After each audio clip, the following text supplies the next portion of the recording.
Hi everybody, I think my name would take longer than this whole recap, so let's just look at game 10, where Dingler played white and Jan played black. The English opening was chosen by Ding, this time with 4e4. Jan replied with bishop c5, which is one of the most popular moves. Bishop b4 is also good, but bishop c5 is considered to be the most straightforward way. Knight takes c5 is only possible issue, takes d4, bishop b4, d takes c5, knight takes c4 is all theory. Jan played queen f3, queen d4 is another, Ding played queen f3, sorry, queen d4 is another attempt that doesn't lead anywhere, knight takes c3, bc, and Jan played bishop c5, which it seems surprised Ding a little. Bishop a5 is also a decent move, such as bishop e7 too. Ding played queen g3, which is a logical follow-up to queen f3, and basically is the main idea. King f8, bishop e2. Bishop d3 was also possible. Once again, we are not going to make this an opening course, but in general, black's way to equality would be pretty much the same. He would normally play d6 and then at some point h5 followed by h4. So bishop e2 happened in the game, d6, bishop f4, white wants to take on e5 with the bishop, queen e7, a very clever move by Jan. The point is that this way he's kind of preventing white from castling, as after d takes e5, bishop takes e5, there is f6, white has to sacrifice a piece, queen takes e2, and then white has compensation, but black is safe. And after rook a to e1, the easiest way to withdraw is bishop takes f2, queen takes, and yeah, some simple king f7 is okay here.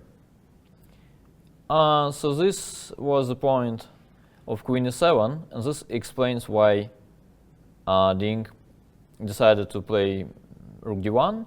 So the point is that now in the same line, the bishop on e2 is protected, and white is actually going to play rook d2 first, and only then castle, keeping an extra pawn. But Jan reacted energetically with h5, so castles is kind of the only reasonable move. If white plays h4, then black has a lot of time for developing his pieces. Let's say this position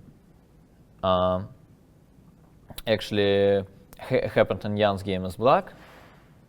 As white, sorry, which was also completely fine for black. Ding played castles, which is the most principal move, h4, queen d3. The point is that now d takes c5 runs into queen d8 check, which is unpleasant to face. But black has this very concrete approach instead with g7, g5. Now the bishop cannot really go, as the pawn on e5 will be lost, white has to take, c takes d6. So now bishop takes d6 was played in the game. The only real alternative was bishop e3, after which black is actually okay after taking and playing something like king g7 or bishop e6. Bishop e6 seems to be even better move, despite allowing queen g6, rook g8, queen h6, rook g7. King g7 is also okay. Still, bishop e3 would be a completely different game. White manages to keep queens, and the position is sharp, but black is not worse at all. Ding preferred taking on d6 instead, which leaves him with a pleasant little edge, but black is very, very solid. And then everything was traded on d6, bishop e6 is reasonable. Now these pawns are weak. White needs to create some counterplay to rook c8, bishop takes c4 thing quickly. So this is why f4 happened, which is a good move. King e7, rook d4, clearly the best square for the rook, protecting c4. G takes f4 is kind of forced. Rook f takes f4. h3 was another option, trying to fix the black pawn on h4. In order to take it later. This was just as good, and black would also be in a decent shape after rook g8, attacking h3 king h2, rook g5, followed by rook a5.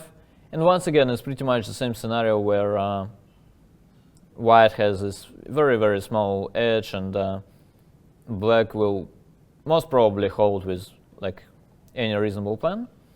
Dink played rook f takes f4 instead. h3 is now forced, and he played g4, planning king f2, king g3. Rook a c8, king f2, rook c5. Jan is also doing very reasonable thing. He's bringing the rook to e5. Here, after quite some thought, Dink played a4, king g3, rook a5, rook d2 was an alternative, where again black has actually many decent moves. One of the most straightforward ways to draw is, I guess, f5, which basically forces one more trade, as g5, rook g doesn't lead anywhere. After king h4, black has this check, which is probably one of the reasons why Dink preferred a4, rook a5, bishop d1. This bishop is actually nice, protecting both a4 and g4, but the point is that white really needs some plan, and the only plan available is attacking the pawn on h3, which Dink was trying to do. Jan played b6 here, which is normal, just waiting. Rook a6 followed by rook b6 was more active plan, and just as good. King g3, rook h6, Jan is waiting, rook f2 e4, now rook d5 is a threat, as the bishop is pinned, so king f8 was played, rook d8 check, king g7. It's not even clear how white can attack the pawn on h3, but Dink actually found a funny idea with rook a8, saying black is in a bit of zugzwang. If the rook goes, white takes e7, if the bishop goes, there is rook e7, and this rook does not have too many squares. Still, black has many ways here. Rook c5, which Jan played, was nice. Another option was playing bishop d7, basically forcing the rook ending. That is also a draw. After like rook c6, d6, or rook e6, rook d6 is probably the most precise, and eventually some ending like this is very likely to happen, and it's quite an easy draw. 2 against 1, you normally don't lose. Jan played rook c5, which we liked less on air, but it looks just as good. Rook a7, bishop takes c4.